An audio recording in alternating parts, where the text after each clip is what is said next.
What would you do if you were just 16 years old, with only $48 in your backpack, and not a single person left willing to call you family? Most people would head for the nearest town, hoping to find a shelter before nightfall. Emma Brooks did something very different. She climbed deep into the Appalachian Mountains and spent the night inside a forgotten ranger cabin that everyone else had abandoned decades earlier. She thought she had found nothing more than 4 walls to keep the coming storm away. But on her very first morning there, one loose floorboard made a sound that should have been impossible. Beneath that old wooden floor was a hidden room no one had opened in more than 30 years. There was no treasure, no gold, no fortune waiting to be claimed. Instead, Emma uncovered something far more extraordinary. Weathered journals, hand-drawn mountain maps, hundreds of carved wooden tokens, and the remarkable story of a woman who quietly spent her entire life rescuing forgotten families living deep in the mountains, asking for nothing in return. Emma believed she had been abandoned by everyone she loved. She had no idea she was about to discover a family history and an inheritance far more valuable than money could ever buy. Before we begin today's story, I'd love to know where you're listening from and what time it is where you are right now. Whether you're starting your morning with a cup of coffee, relaxing after a long day, or listening before you drift off to sleep. Thank you for choosing to spend part of your day with me. I hope you're having a wonderful morning, a peaceful afternoon, or a cozy evening wherever you are in the world. If you notice anything in this story that could be improved, or if you'd simply like to share your thoughts, please leave a comment below. I read them all, and your feedback truly helps make every new story even better. And if you enjoy heartfelt mysteries, forgotten family secrets, and stories that leave you feeling hopeful long after they end, don't forget to subscribe and turn on notifications so you won't miss our next journey together. Now, let's step onto that lonely mountain trail and discover what had been waiting beneath those old floorboards for more than 3 decades. Emma Brooks was 16 the afternoon she learned that a house could still feel empty, even while someone was ordering you out of it. Her father had been gone for 26 days. Buried under a sloping patch of grass behind the white-clappered church in Briar Ridge. And every morning since the funeral, Emma had woken up in her aunt's spare room with the same confused half-second of hope before grief corrected her. There would be no soft knock on the door, no smell of burnt coffee, no low voice calling, "Rise and shine, kiddo." Her father, Owen Brooks, had been the only steady thing in her life. A quiet carpenter with rough hands and tired eyes who could fix a broken chair, a leaking roof, or a cracked window frame, but never quite managed to fix the loneliness that followed him whenever anyone mentioned the mountains.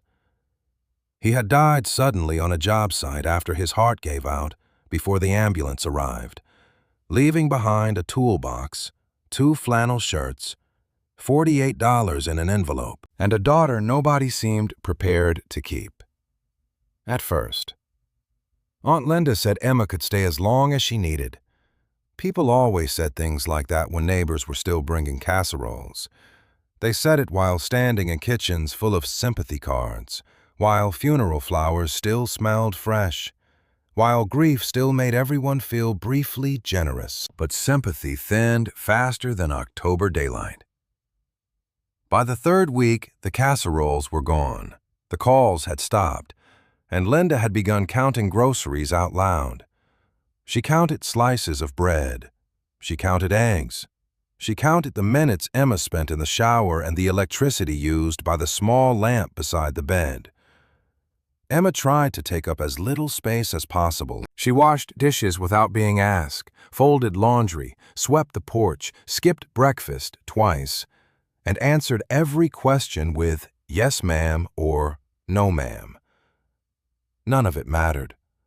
On a cold Friday evening, with dark clouds gathering above the Blue Ridge and wind worrying the last brown leaves from the trees. Emma came back from the hardware store where she had asked about weekend work and found her backpack sitting by the front door. Her sleeping bag leaned beside it. Her father's old pocket knife lay on top, its worn wooden handle polished smooth from years in his hand. Aunt Linda stood in the hallway with her arms crossed. Not angry exactly, just tired in the way adults sometimes became before doing something cruel and calling it practical. "I can't do this anymore," she said. Emma looked at the backpack, then at her aunt. "Do what?" Linda's mouth tightened. "Feed another person, keep another room warm, pay for another life your father didn't plan for." Emma felt the words slide under her ribs. "I'm trying to find work. You're 16. I can do odd jobs. I can help at the store. This isn't a discussion." Linda reached into her apron pocket and held out the envelope with Emma's $48 inside. "This is what your father left. I didn't touch it." Emma didn't take it at first. She stared past Linda into the small living room where the television flickered silently, where a basket of laundry waited on the couch, where a family lived as if pushing one girl outside would make the house easier to breathe in. "Where am I supposed to go?" she asked. Linda looked away. "There are shelters in Asheville. That's almost 2 hours away. Then you'd better start walking before the weather turns." For a second, Emma thought of arguing, but the hopelessness on her aunt's face told her the decision had been made before she ever came home. So she picked up the envelope, slid the pocket knife into her jeans, shouldered the backpack, and lifted the sleeping bag under one arm. At the door, she paused, waiting for some final softening, some last-minute apology, some proof that family meant more than convenience. Aunt Linda only said, "I'm sorry, Emma." Then she closed the door, and the lock clicked behind her. Rain had not started yet, but the air smelled ready for it. Emma stood on the porch until the porch light snapped off above her head. That small darkness hurt more than she expected. She walked down the gravel drive without looking back, past the mailbox with her aunt's last name painted in careful black letters, past the woodpile her father would have stacked properly if he was still alive, past the ditch where yellow leaves had gathered in wet clumps. She avoided the main road into town because people there would ask questions, and questions were dangerous when you had no answers. Instead, she followed an old logging track that climbed toward the national forest, a road her father had once pointed out during a summer drive and said led to places the map had mostly forgotten. The mountains rose ahead in layers of blue and gray, their ridgelines disappearing into low clouds. Emma had grown up around tools, wood, weather, and silence. She knew enough to understand that a storm in town was an inconvenience, but a storm in the mountains could become a warning. Still, the thought of walking toward strangers felt worse than walking toward trees. By dusk, the first rain began, fine and cold, threading through the branches and darkening the dirt beneath her shoes. Her backpack grew heavier with each mile. Her sleeping bag kept slipping from under her arm. Hunger twisted inside her stomach, but she had only 2 granola bars, a half-empty water bottle, and the $48 she was afraid to spend because money vanished faster than bad weather. Twice she stopped under the cover of rhododendron thickets to catch her breath. Twice she nearly turned back. Each time she pictured the dead porch light and kept climbing. Thunder rolled somewhere beyond the ridge. The logging road narrowed into a trail. Then the trail divided without signs. Emma chose the path that looked less flooded. Wind moved through the trees with a voice like distant water. As night pressed closer, She began searching desperately for any shelter, a hunting blind, an old shed, even a deep enough rock overhang. Lightning flashed white across the ridge, and in that brief glare, she saw the roofline. At first, she thought it was a fallen tree angled strangely against the slope. Then another flash revealed a small cabin tucked between hemlocks above a creek, its chimney leaning, its porch sagging, its windows dark as empty eyes. A faded Forest Service sign hung beside the door, so weathered she could barely make out the letters. The place looked abandoned, forgotten, and half swallowed by the mountain, which meant nobody was likely to ask her why she was there. Emma climbed the slippery bank, crossed the broken porch one careful board at a time, and pushed against the door. It stuck, then gave with a groan loud enough to make her freeze. No one answered.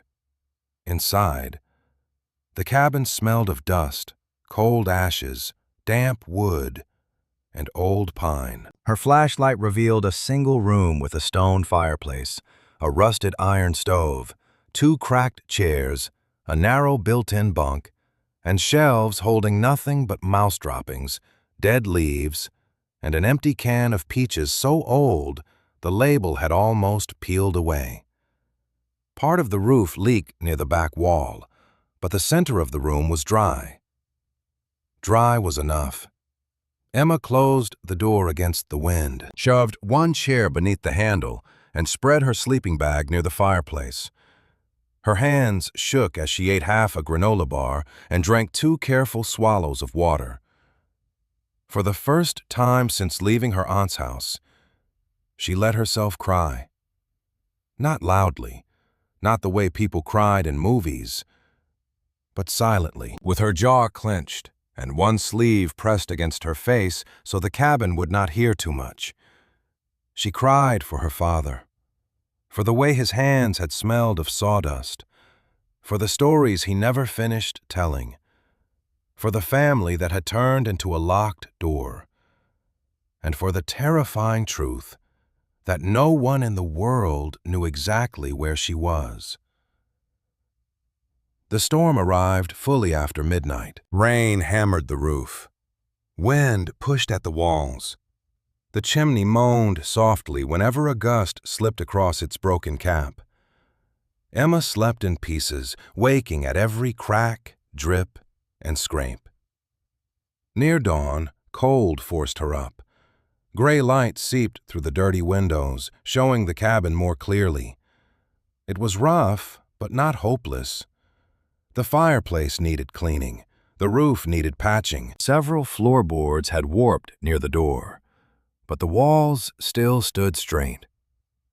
Her father would have noticed that. "Good bones," he would have said, tapping a stud with his knuckles. A place can look dead and still be worth saving. The memory steadied her. Emma gathered fallen branches from beneath the porch, scraped dry shavings from the inside of a split log with her pocket knife, and managed to coax a small fire into the fireplace. Smoke backed into the room at first, making her cough, then finally rose up the chimney. Warmth touched her fingers. For a few minutes, the hut felt less like a hiding place and more like a question. She spent the morning cleaning because movement kept panic away. She swept leaves into a corner with a pine branch, cleared mouse nests from the shelves, and dragged one broken chair outside before it collapsed completely. When rain eased to mist, she searched around the cabin and found an old rain barrel half full of water, a rusted shovel head, and a stack of split wood under a tarp so brittle it tore in her hands. Someone had once cared about this place. Not recently, but carefully. Back inside, while pulling damp debris from beneath the bunk, Emma noticed one section of the floor near the fireplace sat slightly higher than the rest. She frowned, brushed away dirt, and saw newer nails in 2 of the boards. Not new exactly, but newer than the surrounding iron heads. Her father had taught her to notice repairs that did not match. Wood remembered hands. Floors told stories if you looked long enough. She pressed her palm against the raised board.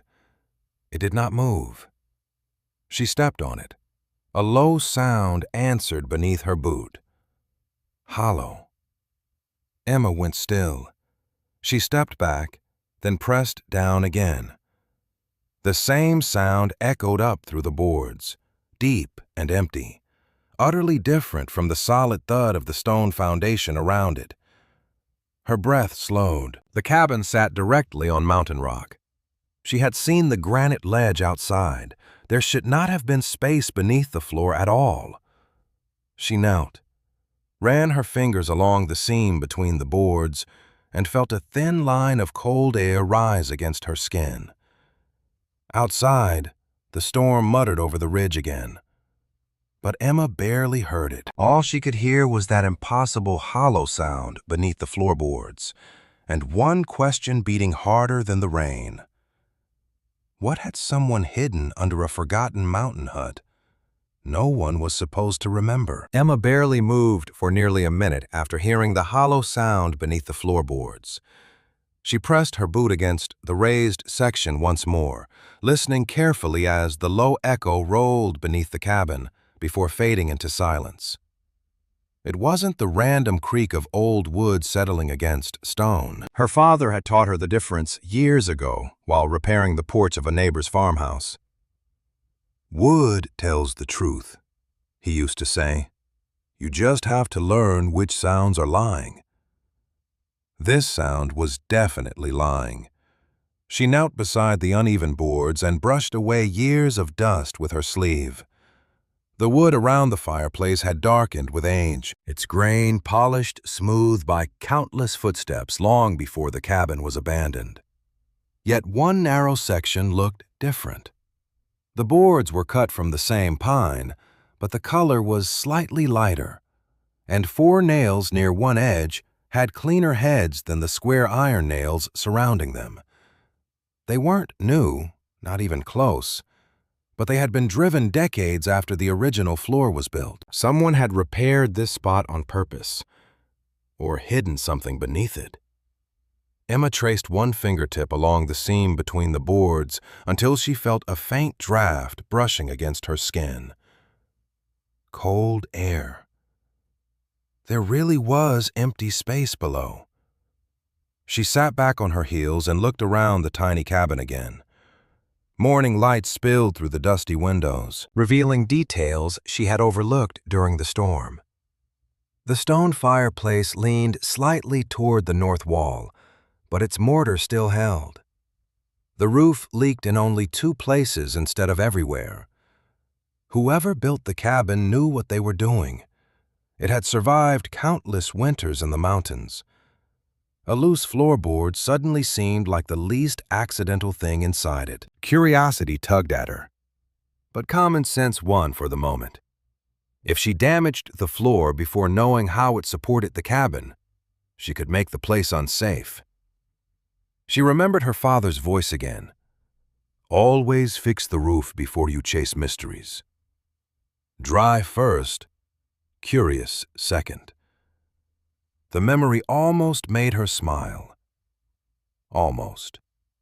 She spent the rest of the morning working instead.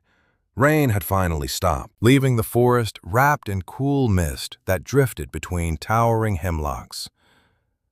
Emma collected fallen branches for firewood, stacked them beneath the porch, and searched the area around the cabin for anything useful. Behind the building, she found an old hand pump standing beside a shallow stone well. It groaned loudly when she worked the handle, but after several determined tries, clear, cold water splashed into the cracked basin below. She laughed quietly despite herself. Fresh water. One less thing to worry about. Near the edge of the clearing, she discovered a small woodshed leaning dangerously to one side. Most of its roof had collapsed years ago, yet beneath the fallen boards remained a neat stack of split oak, protected by the overhang. Someone had carefully prepared enough firewood to last an entire winter. It didn't make sense. If the cabin had been abandoned for over 30 years, why had the wood been stacked so neatly before whoever lived here disappeared? Emma carried several armloads back inside, adding them beside the fireplace. While arranging the logs, she noticed something else. The axe hanging on the wall wasn't nearly as rusted as everything around it. The wooden handle had faded with age, but its steel blade still held a sharp edge beneath a thin layer of dust. Someone had cleaned and oiled it before leaving. People didn't preserve tools they never planned to use again. Hunger interrupted her thoughts. She finished the remaining half of her granola bar and counted her supplies. One bottle of water now seemed less important with the well working. $48 remained untouched inside her backpack. Enough for food if she reached town, but not enough to solve anything. Her stomach reminded her that surviving one day at a time wasn't the same as having a future. The sound of tires crunching over gravel shattered the quiet. Emma instinctively froze. No one should have been this deep in the mountains. She quietly stepped toward the window and peered through a narrow gap beside the frame. An old green pickup rolled slowly into the clearing before stopping near the porch. A woman climbed out wearing heavy hiking boots, faded ranger pants, and a brown canvas jacket patched at one elbow. Her silver hair escaped beneath a weathered Forest Service cap that looked older than Emma herself. The woman studied the cabin for a long moment before noticing faint smoke drifting from the chimney. Her expression changed from surprise to cautious curiosity. Emma's first instinct was to hide, but she knew smoke had already announced her presence. A firm knock echoed against the cabin door. "Anybody home?" the woman called. Her voice carried the calm confidence of someone accustomed to empty forests. Emma hesitated before moving the chair away from the door. She opened it only a few inches. The woman smiled politely. "Well now," she said, "I honestly didn't expect anyone." Emma remained silent. "My name's Ruth Whitaker," the woman continued. "I used to work these mountains before I retired." She glanced toward the chimney again. "Saw smoke while checking an old trail bridge and figured lightning must have started a fire." Emma finally answered, "I'm not hurting anything." Ruth studied the teenager's tired face, oversized backpack, and sleeping bag spread beside the fireplace. She noticed the cautious way Emma stood partly behind the door, ready to close it if necessary. Years of working alone in the mountains had taught Ruth how to read people. This wasn't a runaway looking for trouble. This was a frightened child trying very hard not to ask anyone for help. Ruth simply nodded. "Looks like you've already cleaned more than anyone has in years." Emma looked around the cabin. "It wasn't in great shape." Ruth laughed softly. "That's being generous." She accepted the invitation to step inside only after Emma quietly moved aside. Ruth walked slowly through the room, touching nothing. Her eyes paused briefly on the repaired section of floor before continuing to the fireplace. "Still draws smoke," she murmured with quiet satisfaction. "Good," Emma noticed. "You've been here before." Ruth smiled. "Many times." She rested one hand on the old stone mantel. "Nobody's officially lived here in over 30 years. Something about the way she said officially caught Emma's attention. Officially. Ruth looked toward the window where sunlight filtered through the trees. Mountains have a funny way of keeping secrets. She turned back toward Emma. "At least, nobody that anyone remembers." Before Emma could ask what she meant, Ruth reached into her truck and returned carrying a small paper sack. She placed it gently on the table. Inside were fresh biscuits, a jar of homemade blackberry jam, dried apples, and a wrapped piece of cheddar cheese. Figured whoever lit that fire might appreciate breakfast more than I would. Emma stared at the food. I don't have money. Good, Ruth replied with a warm smile. I wasn't selling it. Embarrassment and gratitude tangled together inside Emma. Thank you. Ruth nodded once, then headed toward the door. She paused with one hand on the frame and glanced back toward the uneven floorboards near the fireplace. For the briefest moment, her expression grew thoughtful, almost wistful. If you plan on staying a while, she said quietly, be careful where you start repairing things. Emma frowned. Why? Ruth looked at the floor one last time before opening the door, because some old cabins remember more than they show. She climbed into her pickup and slowly disappeared down the forest road, leaving Emma standing alone with far more questions than answers. The cabin fell silent again, except for birds singing outside and the gentle crackle of the fire. Emma looked from the paper sack of food to the slightly raised floorboards beside the fireplace. This time, curiosity won. She retrieved her father's old pocket knife, slipped the narrow blade carefully into the seam between the lighter-colored boards, and gently pried upward.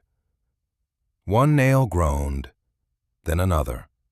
The board shifted barely half an inch before stopping against something hidden beneath it. Emma held her breath as the loosened floorboard shifted no more than half an inch before catching against something beneath it.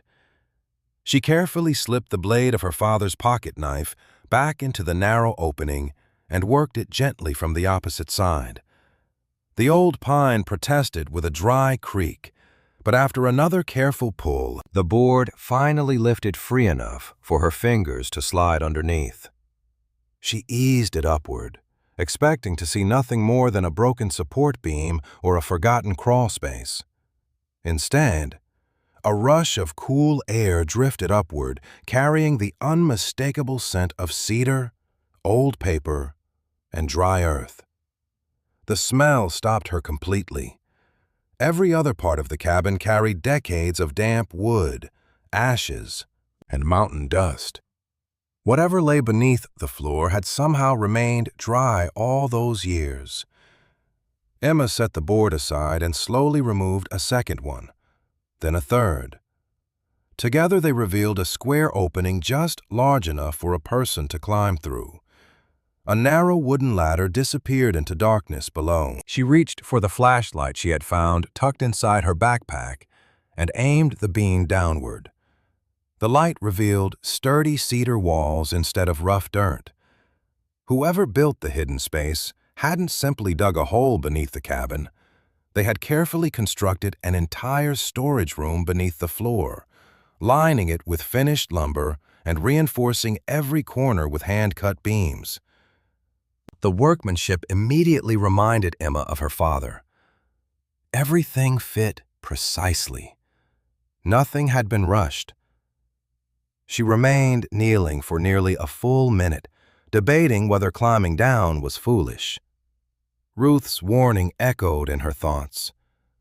Some old cabins remember more than they show. Emma wasn't sure whether the older woman had known about this place or simply suspected something had been hidden here long ago. Curiosity finally overcame caution. She lowered one foot onto the ladder. The wood barely creaked beneath her weight. One careful step became another until her boots touched a smooth plank floor beneath the cabin. The room was smaller than she expected, no more than 10 feet long and perhaps 8 feet wide. Yet every inch had been organized with remarkable care. Shelves lined both walls from floor to ceiling. Dust covered everything, but unlike the abandoned cabin above, nothing here appeared disturbed by weather, rodents, or time. Cedar had protected the room exactly as its builder intended. Emma slowly turned in a circle, her flashlight revealing object after object, preserved as though someone had expected to return tomorrow instead of disappearing 3 decades earlier. A neatly folded wool blanket rested on the lowest shelf. Beside it sat several waterproof metal tins sealed with rubber gaskets that had long since hardened with age. An old kerosene lantern hung from a wooden peg beside 2 spare chimneys wrapped carefully in cloth. A coil of climbing rope remained tied exactly as it had been left. Nearby rested an axe sharpened so perfectly it still reflected the flashlight despite its dusty handle. Nothing suggested wealth.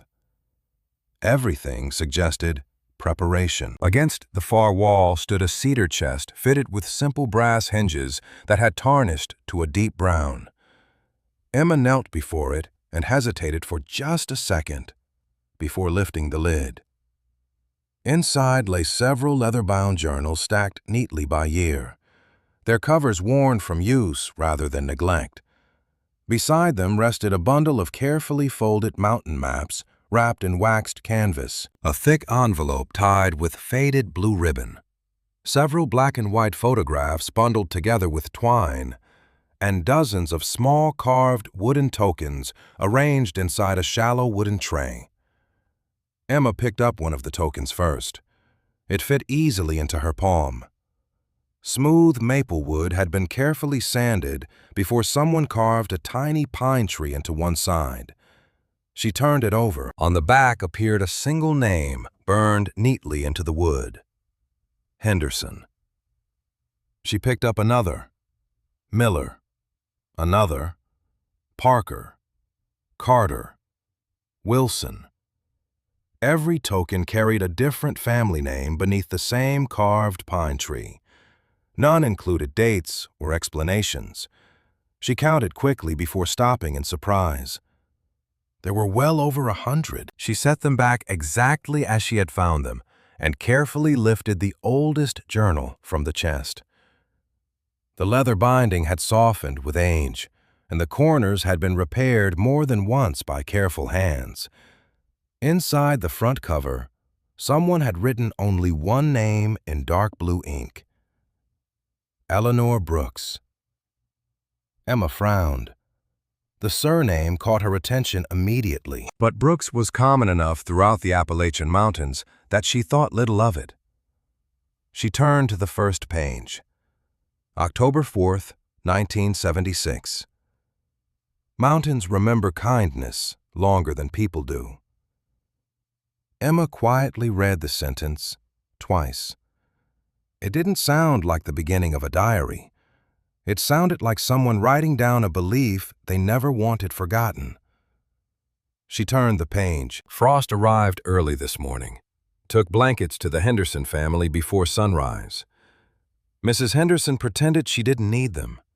Left them on the porch anyway. Their youngest smiled before I reached the trail. Emma flipped ahead. October 11th.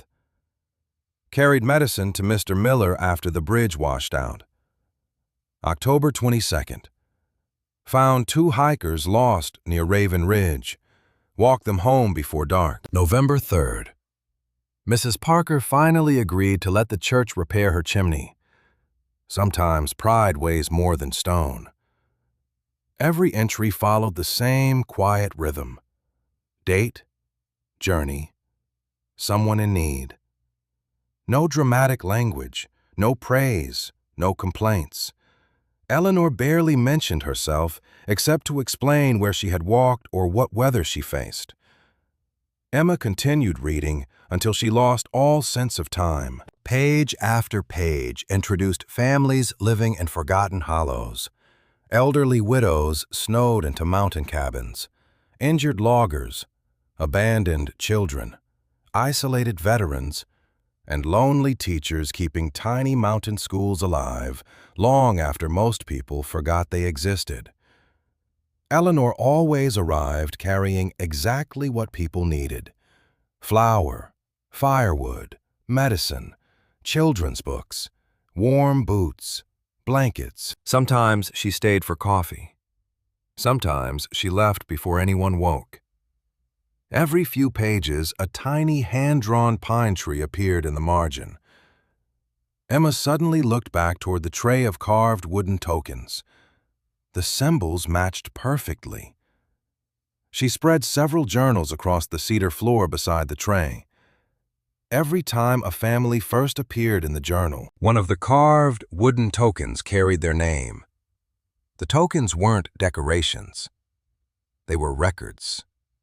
Quiet reminders of every family Eleanor had helped. Emma reached next for the bundle of black and white photographs. The first showed a smiling elderly couple standing beside a weathered cabin buried beneath snow.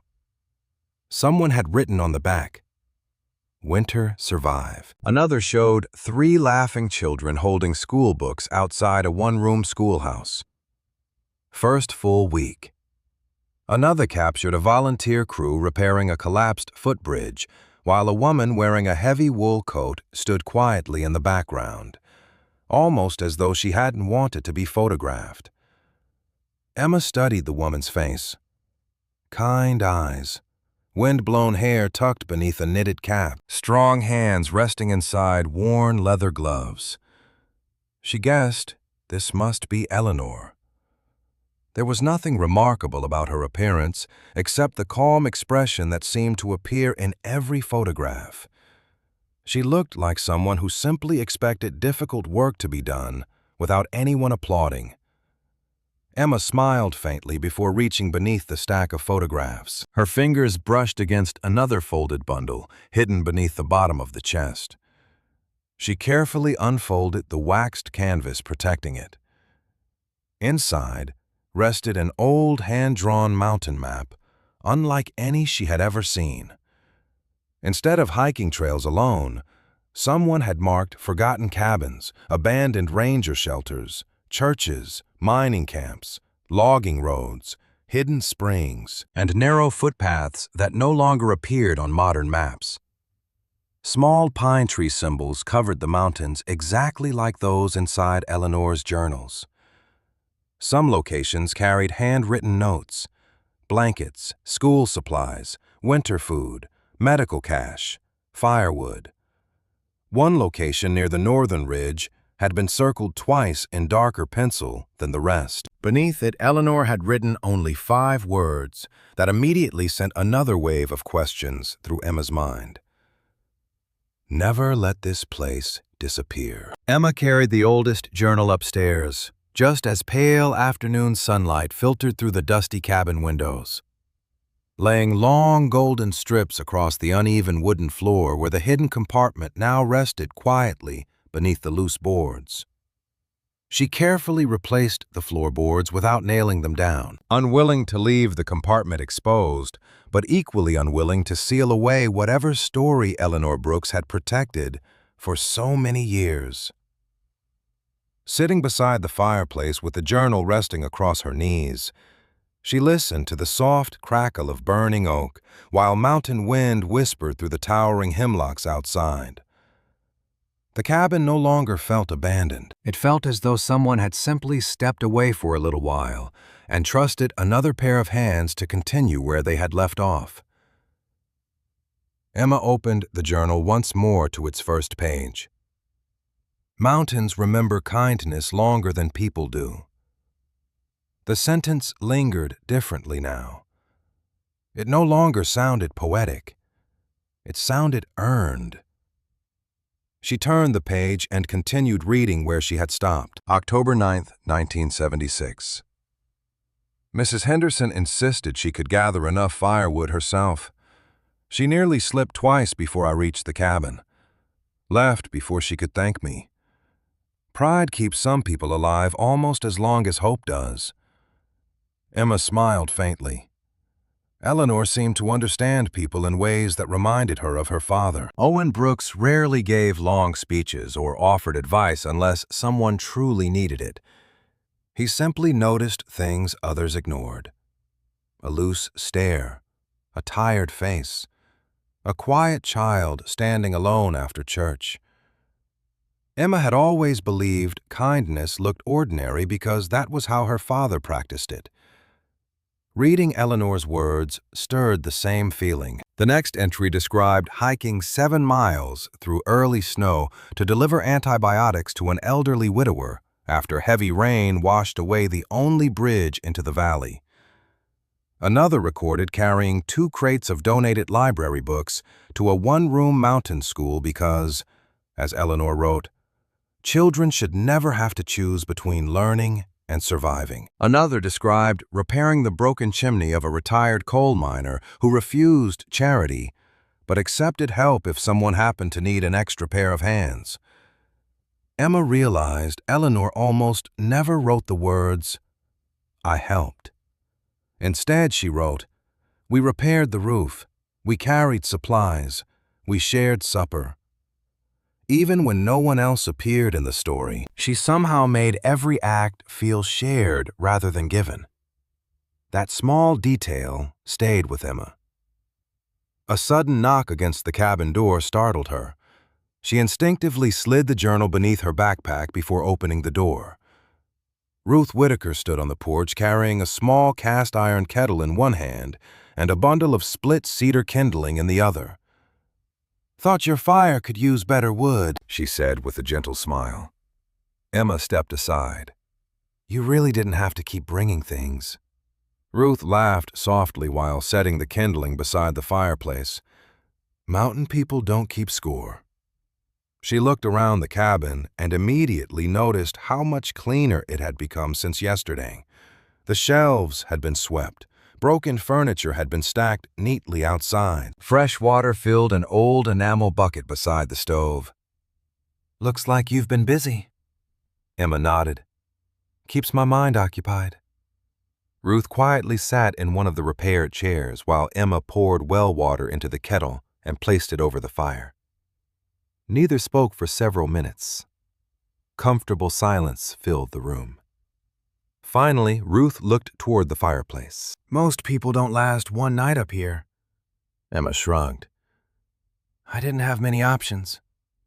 Ruth studied the teenager's face for a long moment. "No," she said quietly. "I suppose you didn't." Emma hesitated before asking the question that had been growing in her mind ever since yesterday. "Who built this place?" Ruth smiled faintly. "Forest Service originally, early 1950s. She rested one hand on the arm of the chair. "Back when rangers still rode horses into these mountains?" Emma nodded toward the floor without revealing the hidden compartment beneath it. "Did anyone ever live here?" Ruth's eyes drifted around the room as though searching through memories. "Quite a few did over the years." She paused before adding, "One woman stayed longer than anyone else." Emma tried to sound casual. "Who was she?" Ruth looked into the fire instead of answering immediately.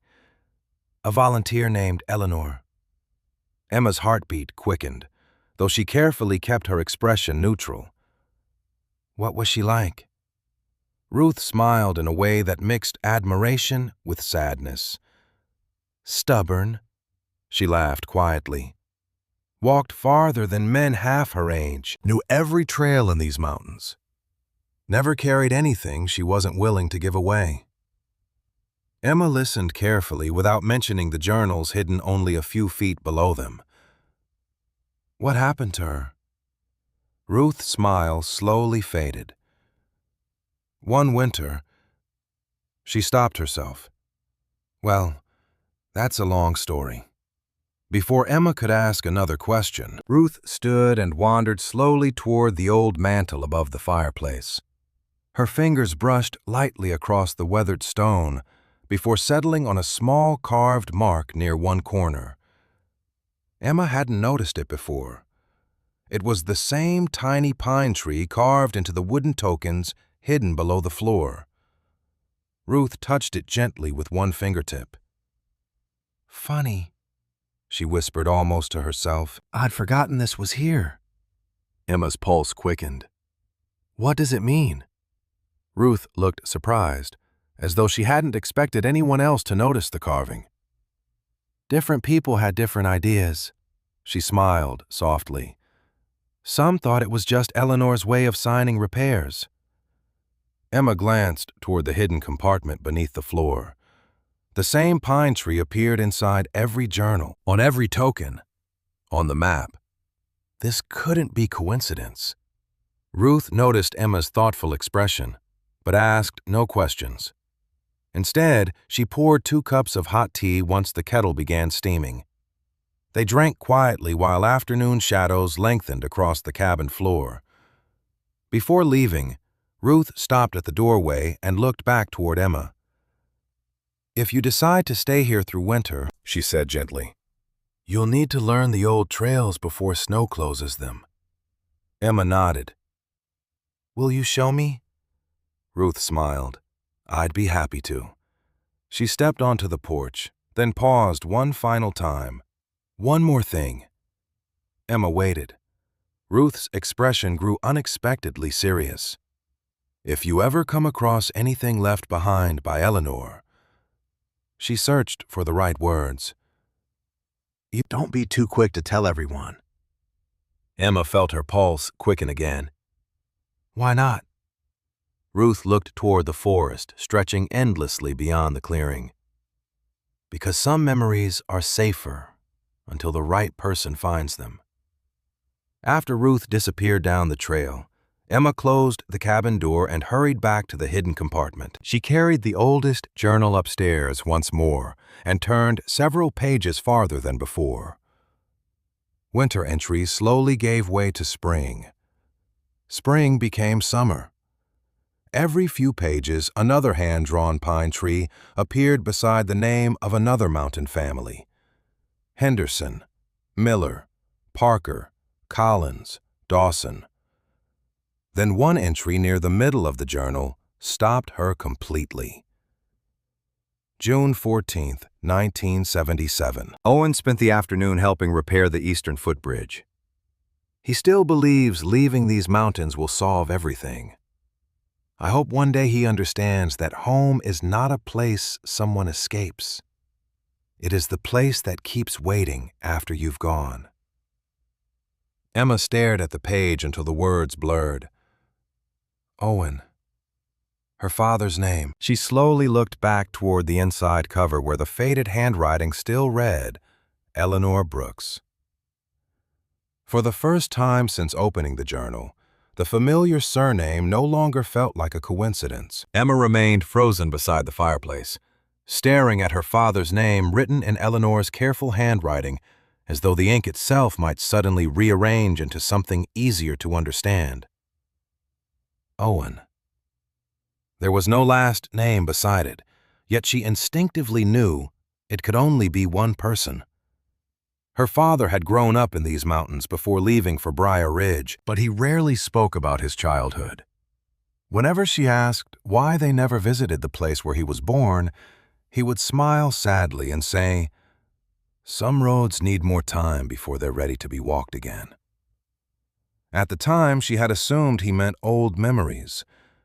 Now she wondered if he had been talking about these very mountains. Emma carefully closed the journal and looked toward the hidden compartment beneath the floorboards. Questions crowded her thoughts, but one truth already felt certain. Eleanor Brooks had known her father.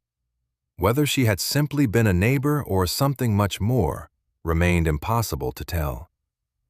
She slipped the journal into her backpack, wrapped the folded mountain map in a dry cloth, and climbed down into the hidden room once again. This time she searched more slowly. The maps fascinated her most. She spread the largest one across the cedar floor. Unlike any hiking map she had ever seen, this one ignored official boundaries almost completely.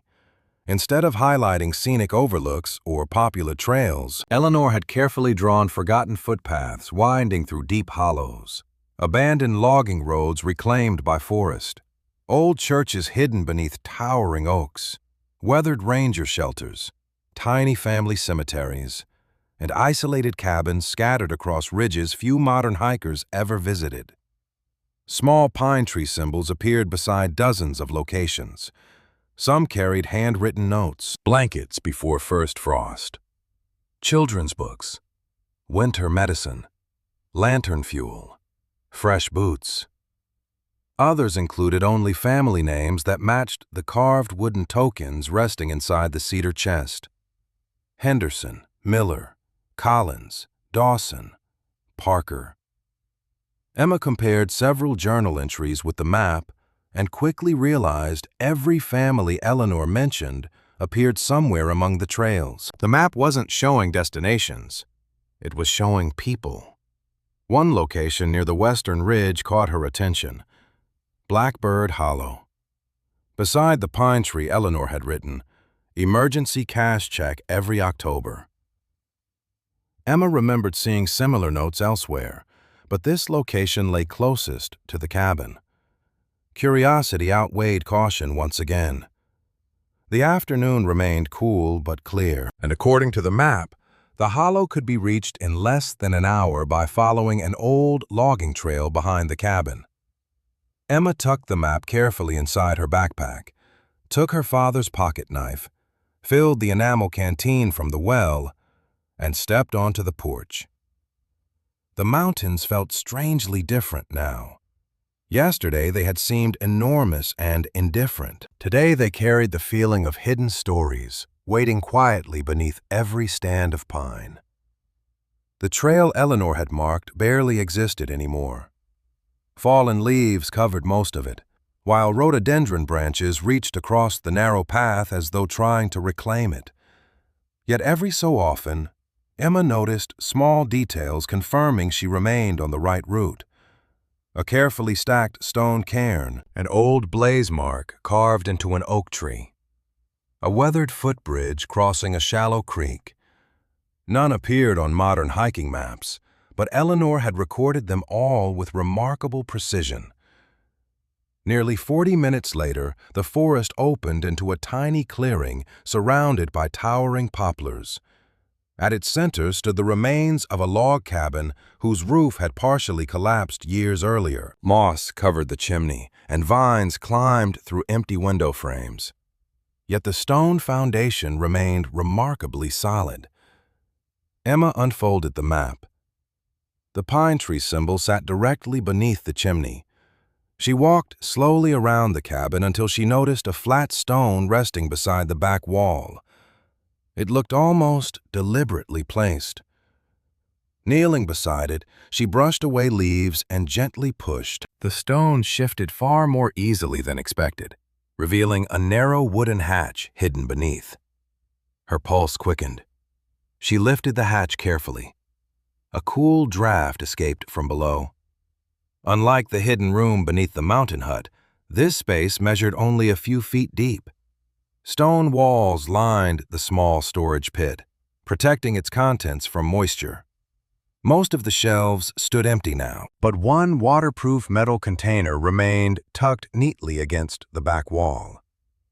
Emma climbed down and carefully opened the lid.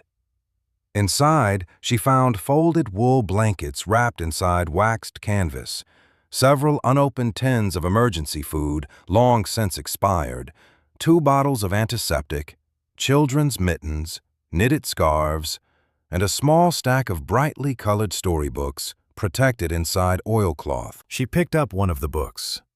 The first page carried a handwritten note. Every child deserves at least one story that reminds them tomorrow can be better than today. E.B. Emma gently closed the cover. Whoever Eleanor had been, she had thought far beyond survival. She had packed hope alongside supplies. As Emma climbed back into the afternoon sunlight, the sound of approaching footsteps drifted through the trees. Instinctively, she stepped behind the old chimney, unsure who might be wandering such an isolated trail. A few moments later, an elderly woman carrying a woven basket emerged from the forest. Her silver hair escaped beneath a faded knitted hat, and she leaned lightly on a walking stick polished smooth from years of use. The woman stopped abruptly when she noticed Emma standing beside the abandoned cabin. "Well now," she said softly, "I haven't seen anyone here in a very long time." Emma stepped forward cautiously. I'm sorry if I'm trespassing." The woman smiled kindly. "Not on my land." Her eyes drifted toward the open storage pit before returning to Emma. "You found it." Emma hesitated. "You knew this place?" The woman nodded slowly. "Captain." She stopped herself and laughed quietly. "No, not Captain. Wrong mountain." She smiled at the memory before correcting herself. "Eleanor used to come here every autumn." Emma's heart skipped. "You knew Eleanor Brooks?" The woman's expression immediately warmed. "Of course I did." She looked toward the blankets still resting inside the cache. "When my husband passed away and the first winter came, Eleanor showed up carrying enough wood and food to last until spring." Her eyes glistened faintly. "I always believed she made the trip just for me." Emma thought of the dozens of family names carved into the wooden tokens beneath the cabin floor. She realized this woman, like everyone else Eleanor had helped, had never known she was only one small part of a much larger journey. Before leaving, the elderly woman reached into her basket and removed a faded envelope sealed inside a plastic sleeve. "Eleanor asked me to keep this safe years ago," she said, placing it gently into Emma's hands. "She said one day a young woman carrying her map would find this place." Emma stared at the envelope. Across the front, written in the same careful handwriting she had already begun to recognize, appeared 6 simple words that sent a chill through her despite the afternoon sun. "For the girl who finds home." Emma turned the weathered envelope over several times before carefully sliding one finger beneath the brittle flap. The paper had yellowed with age, but the plastic sleeve had protected it from moisture so completely that the handwriting remained as sharp as the day Eleanor had written it. The elderly woman waited patiently, leaning on her walking stick without saying a word. Emma unfolded the single sheet inside. The letter was surprisingly brief. "If you are reading this, then you cared enough to leave the easy trail behind. The mountains never reveal their best paths to people looking for shortcuts. If this cache is still full, leave what others may need. If it has already been emptied, be thankful someone found hope before you arrived. Nothing hidden here belongs to one person. It belongs to everyone who still believes strangers are worth helping." There was no signature. There didn't need to be. Emma folded the letter carefully and slipped it back inside the envelope. It answered none of the questions filling her mind, yet somehow deepened every one of them. She looked toward the elderly woman. "Did Eleanor ever talk about her family?" The woman smiled sadly. "Almost never." She glanced toward the old cabin behind them. Whenever someone thanked her, she'd change the subject and ask how their children were doing instead. Emma nodded quietly. That sounded exactly like the woman whose journal she had spent hours reading. "Do you remember her last name?" she asked, trying to sound casual despite the pounding in her chest. "Brooks," the woman answered without hesitation. "Eleanor Brooks." Emma swallowed. "Did she have a son?" The elderly woman frowned thoughtfully. "Yes." She smiled at the memory. "Quiet boy, always building something out of scraps of wood." Emma's heart seemed to stop. "Do you remember his name?" "Caleb would know better than I would," the woman admitted. "He spent much more time with Eleanor than anyone else." Emma looked up. "Who's Caleb?" "Caleb Turner." The woman pointed farther up the mountain, where another narrow trail disappeared beneath towering pines. "Retired volunteer firefighter. Lives alone in an old farmhouse near Eagle Ridge." She hesitated before adding, "If anyone still remembers all of Eleanor's stories, it'll be Caleb." After thanking the woman, Emma carefully closed the storage cache, covering it exactly as she had found it. She followed the winding trail back toward the mountain hut with the folded map tucked safely inside her backpack and Eleanor's letter resting beside the oldest journal. The afternoon sun drifted lower through the trees, painting long shadows across the forest floor. Every few minutes, Emma caught herself thinking about the quiet boy who loved building things from scrap wood. Her father had taught her carpentry before she was tall enough to reach a workbench comfortably.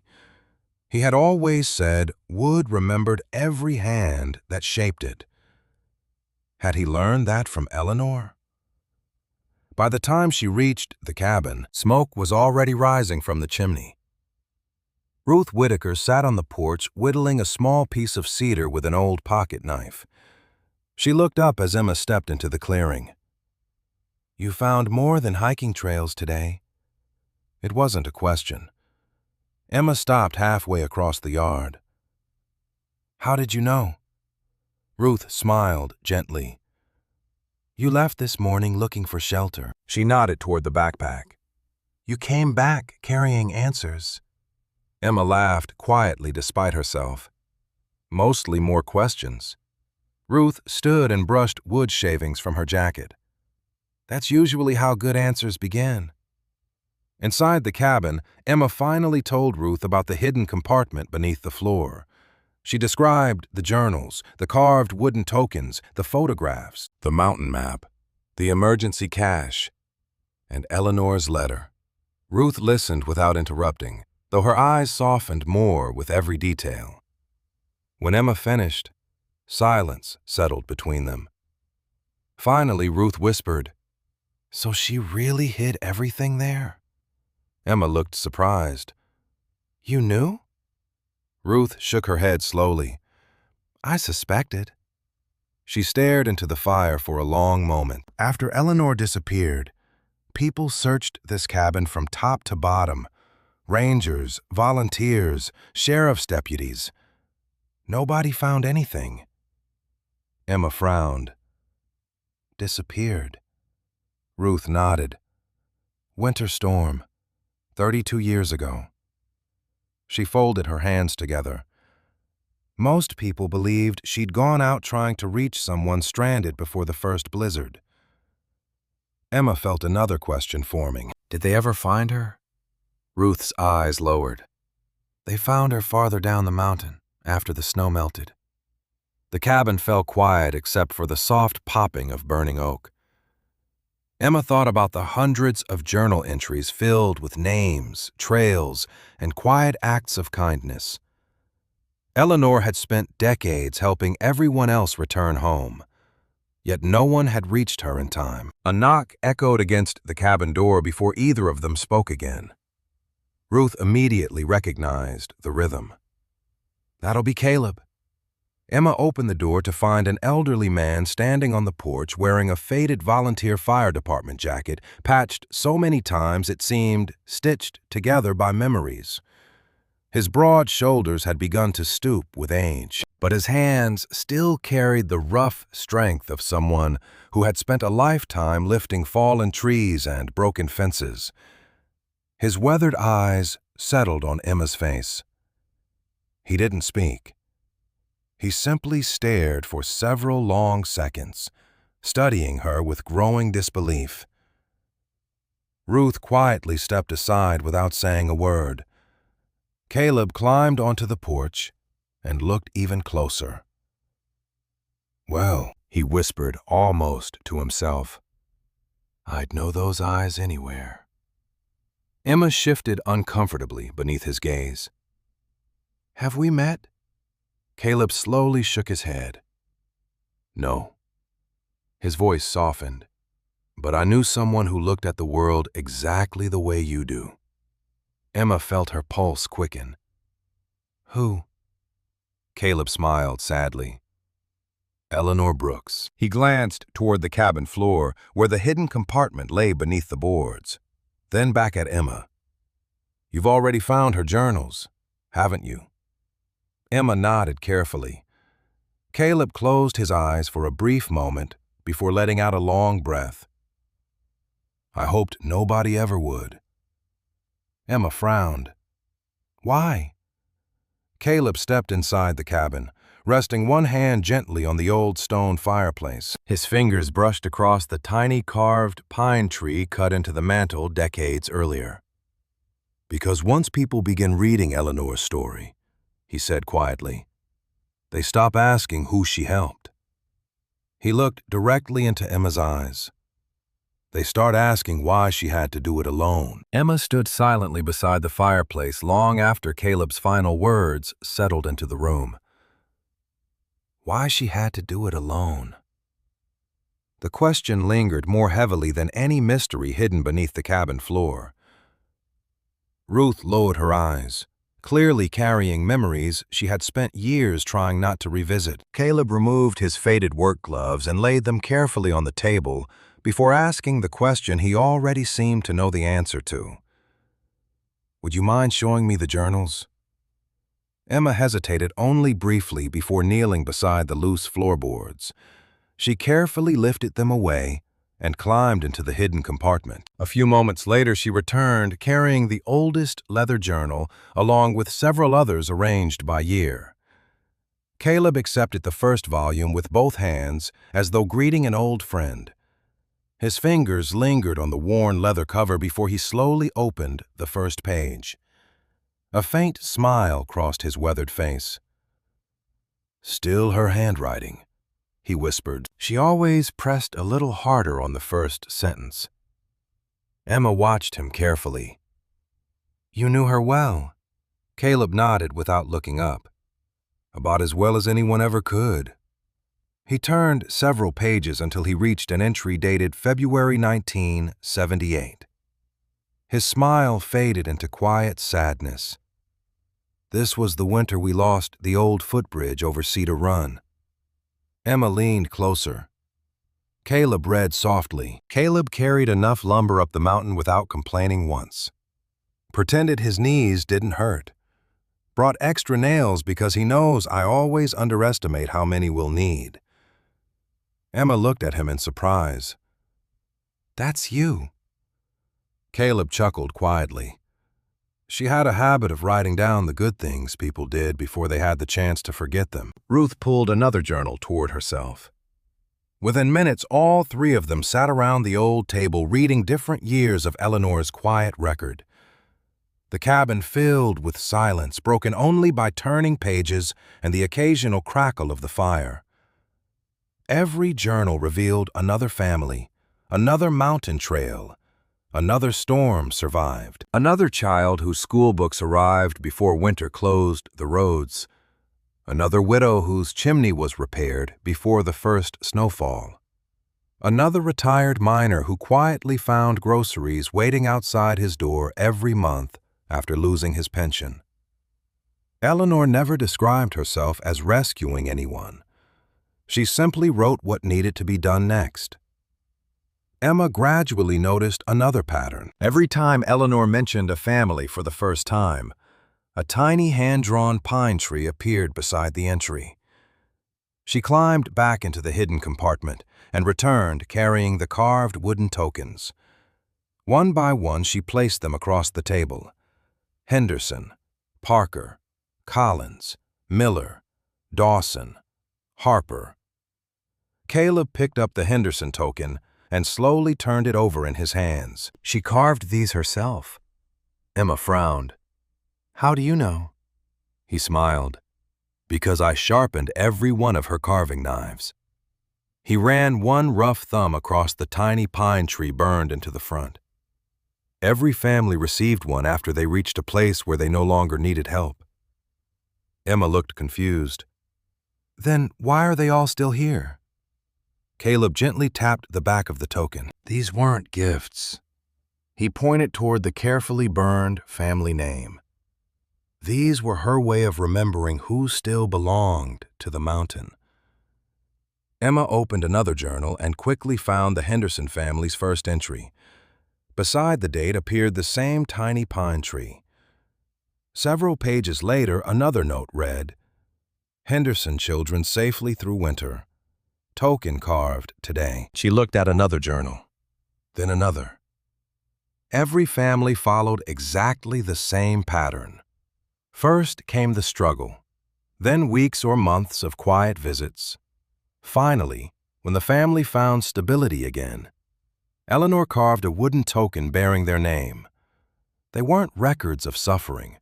They were celebrations of survival. Emma carefully spread dozens of the tokens across the table until nearly every inch of wood disappeared beneath names. Caleb looked around the room with moist eyes. I never realized she'd kept every one. Ruth quietly smiled. She remembered everyone. Caleb nodded. No. He looked toward Emma. She refused to let the mountain forget them. Later that afternoon, Ruth suggested they begin following more of Eleanor's marked trails before heavy snow arrived. Emma eagerly agreed. Deputy Mason Cole joined them unexpectedly after stopping by the cabin to investigate reports that someone had moved into the abandoned ranger hut. Instead of finding trespassers causing trouble, he found journals spread across the table and 3 people quietly piecing together forgotten history. Caleb handed him one of the later journals without explanation. Mason remained standing while reading the first few pages. Gradually, his expression softened. He removed his deputy's hat and continued reading in silence.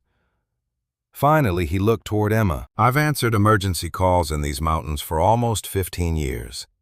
He tapped the journal gently. I've been following some of these same trails without realizing someone else walked them long before I did. Emma showed him the carved tokens. Mason carefully examined one after another before stopping at a familiar name. Harper. He looked up in surprise. Old Mrs. Harper still lives near Bear Creek. Ruth smiled knowingly. Then maybe we should pay her a visit. The 4 of them followed Eleanor's map deeper into the mountains the next morning. Mrs. Harper greeted Ruth warmly before noticing the journal tucked beneath Emma's arm. The elderly woman's eyes widened. Where did you find that? Emma explained only enough to answer the question. Mrs. Harper slowly lowered herself into a porch chair. Eleanor brought my children boots every winter after my husband died. She laughed softly through tears. I always thought she somehow knew exactly what size they'd grown into. Emma looked toward the wooden token bearing the Harper family name. Mrs. Harper touched it gently with trembling fingers. She remembered us. Emma smiled. She remembered everyone. By sunset, they had visited 3 more families. An elderly school teacher who still kept the books Eleanor once delivered after a flood destroyed the tiny mountain library. A retired logger whose first hearing aid arrived inside one of Eleanor's supply packs. A former volunteer nurse who quietly admitted Eleanor often reached injured families hours before official help could climb the mountain. Every visit ended the same way. Each person believed Eleanor had made special trips only for them. None realized they belonged to a quiet network of neighbors connected across decades by one woman's determination that nobody living in the mountains should ever feel forgotten. That evening, back inside the cabin, Emma carefully arranged the carved wooden tokens across the table once more. As she turned over the final token, something immediately caught her attention. Unlike all the others, this one carried no family name on the back. Instead, only 4 words had been burned carefully into the smooth maple surface. Still waiting to come home. Emma turned the unfinished wooden token over several times beneath the warm glow of the lantern, tracing the carefully burned words with the tip of her thumb. Still waiting to come home. Unlike every other token spread across the table, this one carried no family name, no carved pine tree, and no indication of who it belonged to. It felt strangely unfinished, as though Eleanor had intended to complete it, but never had the chance. Caleb stared at it for a long moment, before slowly lowering himself into the chair beside the fireplace. "I remember this one," he whispered. Emma looked up immediately. "You do?" Caleb nodded, though uncertainty lingered across his face. Not clearly. He rubbed one weathered hand across his forehead. "I only remember Eleanor carving it late one evening after we'd finished repairing the roof on this cabin." Ruth leaned forward. "Did she tell you who it was for?" Caleb shook his head. "No. She only said some people spend their whole lives believing they don't belong anywhere." His voice softened. Then she put the carving knife away before she finished the token. Silence settled over the room. Deputy Mason carefully examined the back of the unfinished piece before handing it to Emma again. "Maybe she never found whoever it belonged to." Emma looked down at the words once more. Somehow they felt deeply personal, though she couldn't explain why. The following morning, the four of them returned to Eleanor's maps, determined to understand the final unexplained symbol. Every marked location they had already visited connected to one of the carved family tokens, except a narrow trail leading toward the highest ridge in the county. There, tucked beside an old hand-drawn sketch of a weathered church, Eleanor had drawn a single unfinished pine tree unlike any of the others. Beside it appeared only one sentence: "Return before the first heavy snow." No journal entry ever explained what happened afterward. Caleb frowned thoughtfully. "That trail hasn't been maintained in years." Ruth nodded. "Hardly anyone hikes it now." Emma folded the map carefully. "Then maybe that's exactly why we should." The climb proved far more difficult than the earlier journeys. Fallen trees blocked sections of the old footpath, forcing them to scramble over moss-covered logs and steep rock ledges. Thick rhododendron tunnels swallowed the trail in places, while autumn leaves concealed loose stones beneath their feet. Every few hundred yards, Emma paused to compare Eleanor's map with the landscape around them. Despite decades of storms, the landmarks still matched remarkably well. A split granite outcrop, a spring flowing from beneath an ancient beech tree, a weathered iron trail marker bent almost flat against the ground. Eleanor had drawn each one by hand. After nearly 3 hours, they reached a small meadow overlooking miles of blue Appalachian ridges fading into the distance. At its center stood a tiny white church, no larger than a single-room schoolhouse. The roof sagged slightly beneath years of snow, yet fresh flowers rested beneath one front window. Someone still cared for the place. An elderly man emerged from the church carrying a broom. He paused when he noticed the visitors. His eyes settled almost immediately on the folded map in Emma's hands. "Well," he said quietly, "I haven't seen one of Eleanor's maps in a very long time." Emma smiled politely. "You knew her?" The man chuckled. "Everybody who still comes to this church knew Eleanor." He introduced himself as Reverend Thomas Hale, explaining he had served the Little Mountain congregation for over 40 years. When Emma mentioned the journals and the hidden compartment beneath the cabin floor, his expression filled with gentle admiration rather than surprise. "I always wondered what became of those." He invited them inside, where sunlight streamed through narrow stained glass windows onto rows of worn wooden pews, polished smooth by generations of mountain families. Reverend Hale pointed toward a faded bulletin board hanging near the entrance. Hundreds of small photographs covered its surface. Children graduating from high school, families standing beside repaired homes, elderly couples celebrating anniversaries, veterans returning from hospitals, new babies wrapped in quilts. "Eleanor brought every one of these," he explained softly. "She believed people needed reminders that hope grows even after hard winters." Emma studied the photographs more closely. Many of the family names matched the carved wooden tokens: Henderson, Parker, Collins, Miller, Dawson, Harper. Suddenly, she understood. The tokens weren't simply records of survival. They represented people who had found their footing again. Families whose stories continued long after Eleanor's journals ended. Reverend Hale gently removed one photograph from the corner of the board. It showed Eleanor standing among dozens of smiling mountain families gathered outside the church during a summer picnic. Yet instead of standing in the center, she remained almost hidden near the edge of the crowd, smiling quietly while everyone else looked toward the camera. She hated attention, the Reverend said with a laugh. Half the time she'd step out of photographs before the shutter clicked. Emma noticed something else. Nearly every family in the picture held a small carved wooden token hanging around a child's neck or tucked into a shirt pocket. She looked at Caleb in surprise. I thought Eleanor kept all the tokens. Caleb smiled. She did. At first.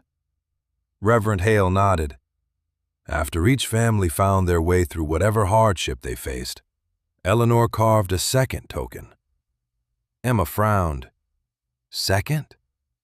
The Reverend disappeared briefly into a small office before returning with a tiny wooden box. Inside rested another pine token, nearly identical to the unfinished one Emma carried, except this one bore the family name Hale, burned neatly into the back.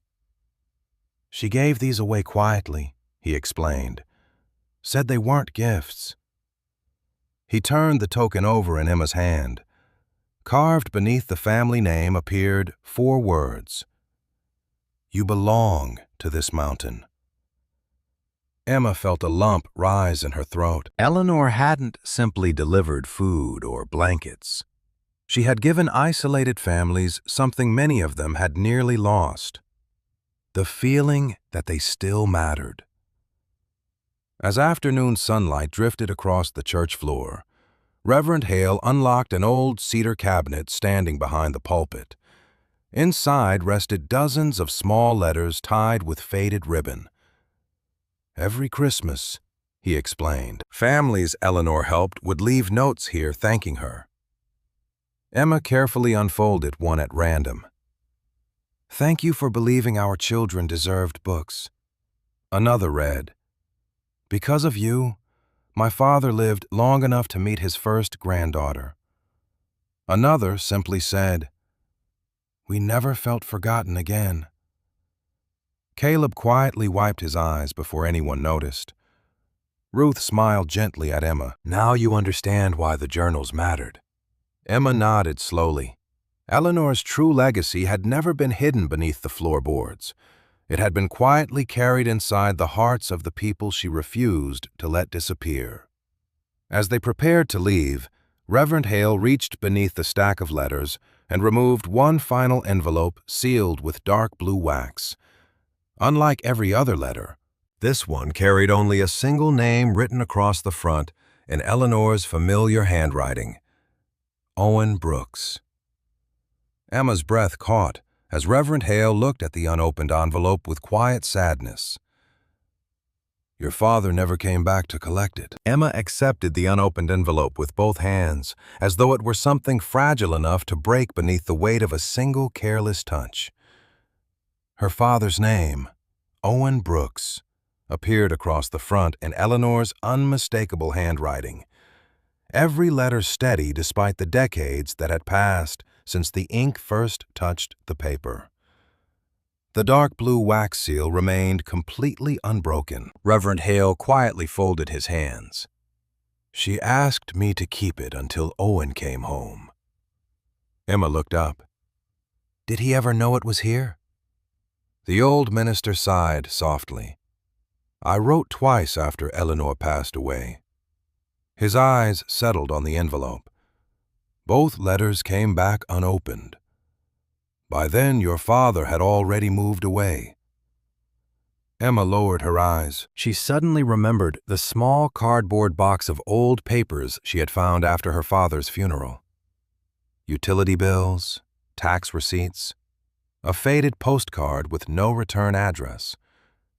She had sorted through everything in a single evening, believing she already knew every important part of his life. Now she realized entire chapters had never reached him. Caleb gently rested one hand on her shoulder. "You should open it." Emma hesitated. Somehow breaking the seal felt like crossing into someone else's memories without permission. Finally, she slid one finger beneath the wax and unfolded the carefully preserved pages inside. The letter began simply, "Owen, if you're reading this, then you finally found the road home." Emma's vision blurred before she reached the second sentence. Eleanor wrote about none of the anger that had separated them. Instead, she apologized for allowing pride and silence to grow larger than love. She admitted she had spent too many years believing she could protect her son by carrying everyone else's burdens without asking for help herself. She explained that every family she visited reminded her how precious home truly was. Yet somehow she had forgotten to tell her own child the same thing. Near the end of the letter, one passage caught Emma completely off guard.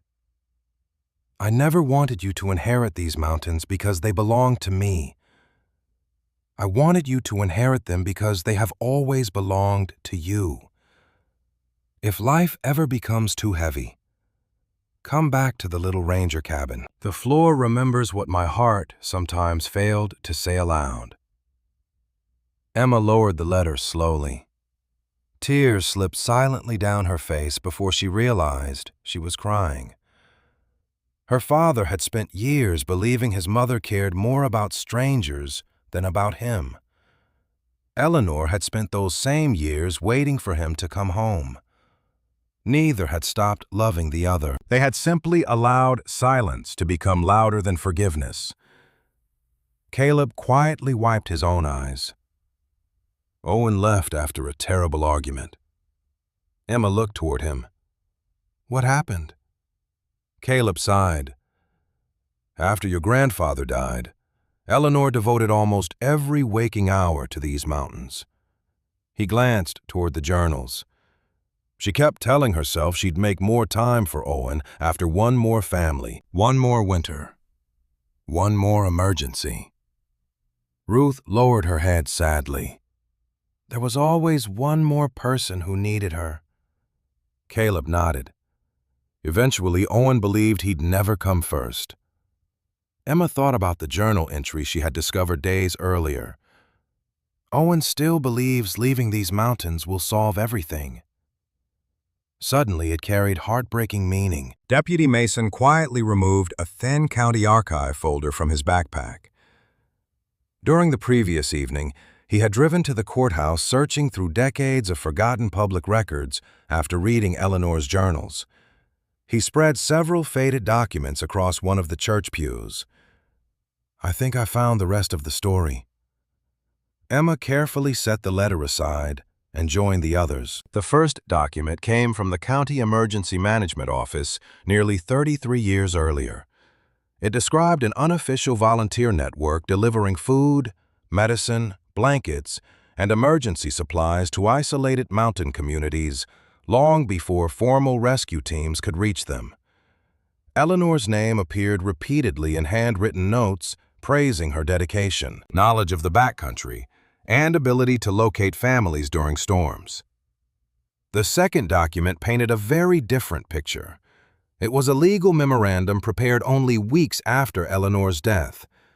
Due to liability concerns surrounding unauthorized volunteer operations in hazardous conditions, all unofficial relief activities are to cease immediately. County involvement shall be discontinued pending insurance review. Ruth quietly shook her hand. "I remember that meeting." Mason nodded. Nobody questioned Eleanor's heart. He tapped the faded paperwork. They questioned the legal risk. Caleb let out a tired breath. No conspiracy, no villains. He looked toward Emma, just frightened officials making safe decisions after losing someone they respected. Reverend Hale folded the papers closed. In trying to protect the county, they buried everything she built. Emma looked back toward the hundreds of names filling Eleanor's journals. Henderson, Miller, Collins, Parker, Dawson, Harper. None of those families had known the quiet network disappeared because of paperwork rather than choice. Mason opened one final folder recovered from county storage. Inside rested an official personnel photograph of Eleanor, taken during a volunteer recognition ceremony decades earlier. Beside her stood a teenage boy wearing a flannel shirt and holding a toolbox awkwardly beneath one arm. Emma recognized him instantly, despite the years separating the picture from the man she had known. Her father smiled shyly at the camera, while Eleanor rested one proud hand on his shoulder. On the back, someone had written in neat blue ink, "Owen's first bridge repair." Caleb smiled softly through tears. He built that bridge himself. Emma traced her father's young face with trembling fingers. So many things suddenly made sense. His love of carpentry, his habit of fixing broken things before they became emergencies, his quiet kindness toward strangers, even his refusal to speak bitterly about the mountains despite never returning to them. He had carried Eleanor with him his entire life, without realizing it. Reverend Hale carefully returned the photograph to its protective sleeve. Your grandmother never stopped believing Owen would come home. Emma looked toward the distant mountains visible through the church windows. He wanted to. Her voice barely rose above a whisper. He just ran out of time. Caleb nodded slowly before speaking the words Emma somehow already knew were coming. Eleanor Brooks wasn't simply the woman whose journals you found beneath the floorboards. He paused, letting the truth settle gently instead of striking all at once. She was your grandmother. Emma closed her eyes as grief, relief, and belonging collided inside her all at once. She had climbed into the abandoned mountain hut, believing she was completely alone in the world. Instead, she had uncovered a family history built not upon wealth, land, or inheritance, but upon decades of quiet compassion passed from one generation to the next. When she finally opened her eyes again, her gaze drifted toward the unfinished wooden token still resting inside her coat pocket. For the first time, the words burned into its back no longer felt like a mystery. Still waiting to come home. Somehow she knew the message had never been meant for a stranger.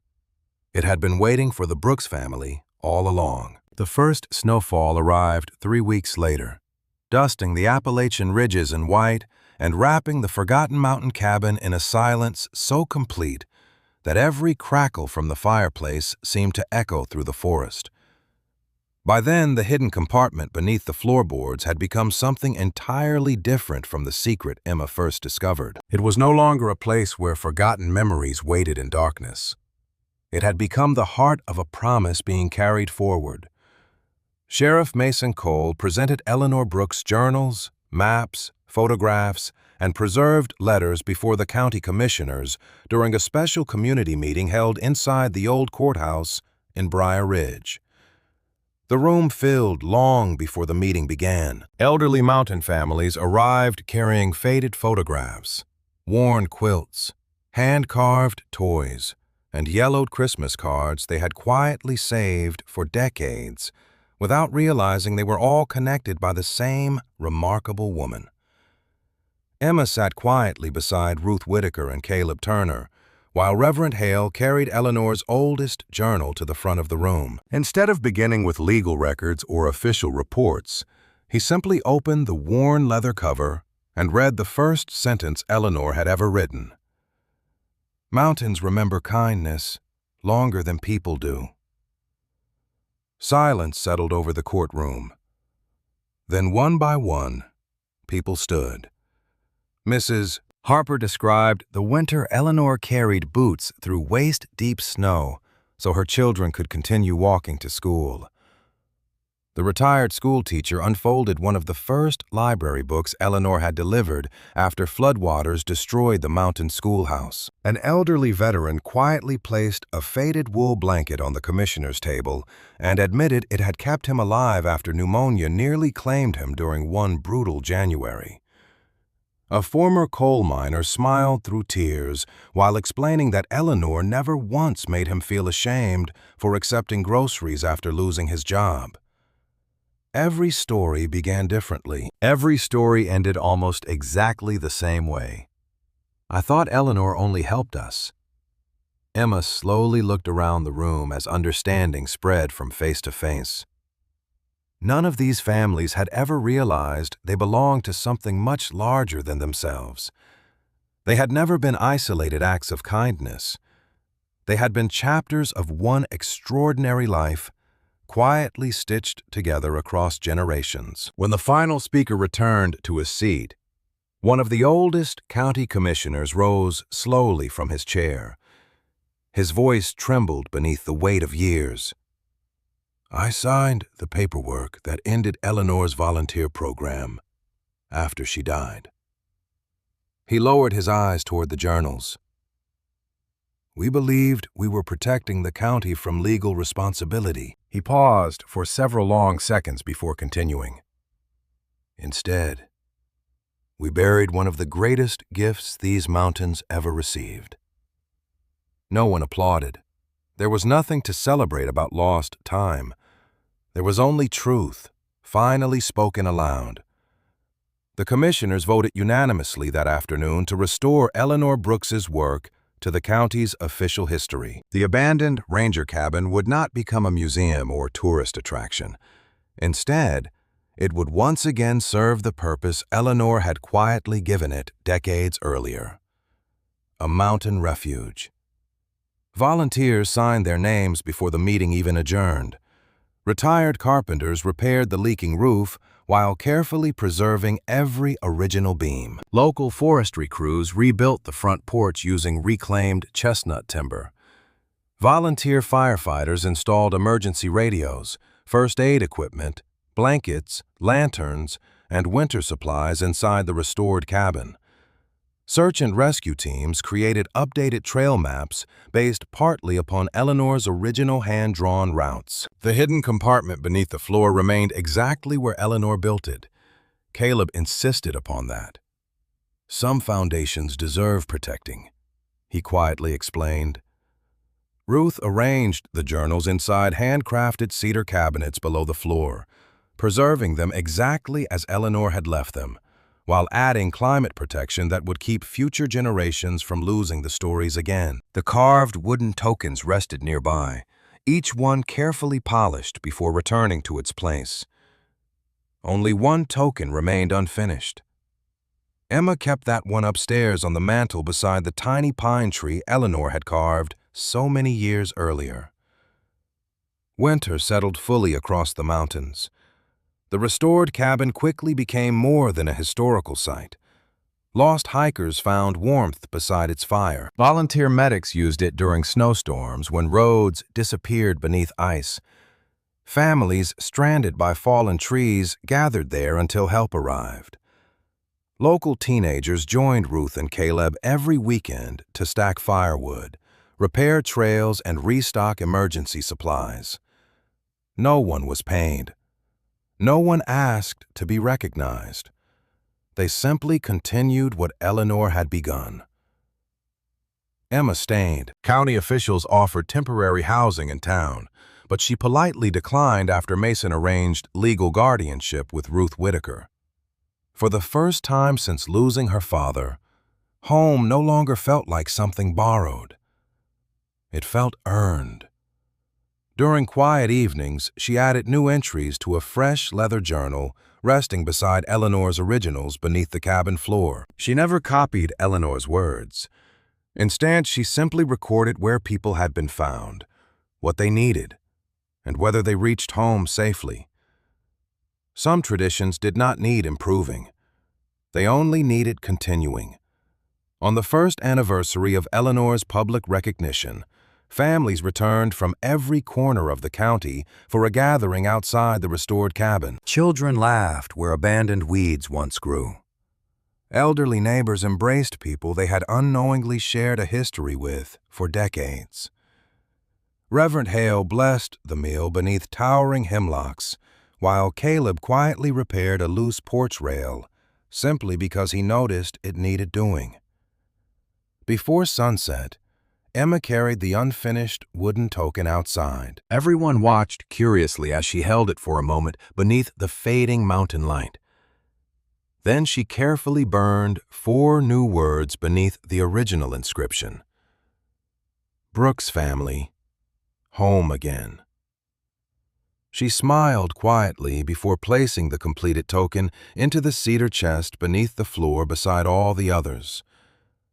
At last, every family Eleanor had hoped to remember had found its place. Snow returned early the following winter.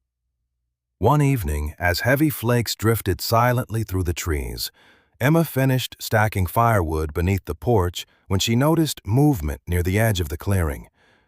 A teenage girl stood there, clutching a worn backpack against her chest. Her jacket was soaked.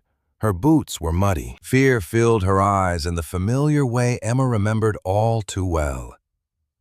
The girl hesitated after noticing smoke curling from the chimney, uncertain whether she should approach or disappear back into the dark forest.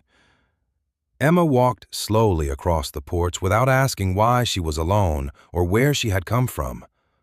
Some questions could wait until warmth came first.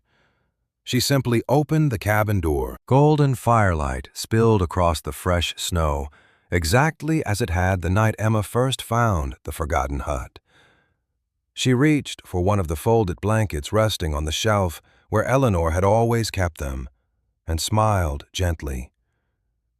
"Come inside," she said. "The fire's already warm." As the frightened girl stepped across the threshold, Emma glanced once toward the old floorboards beneath which Eleanor's journals quietly rested, and she finally understood the inheritance her grandmother had left behind. Some people inherit land. Some inherit money. Others inherit the courage to keep a light burning for someone who believes the world has forgotten they exist.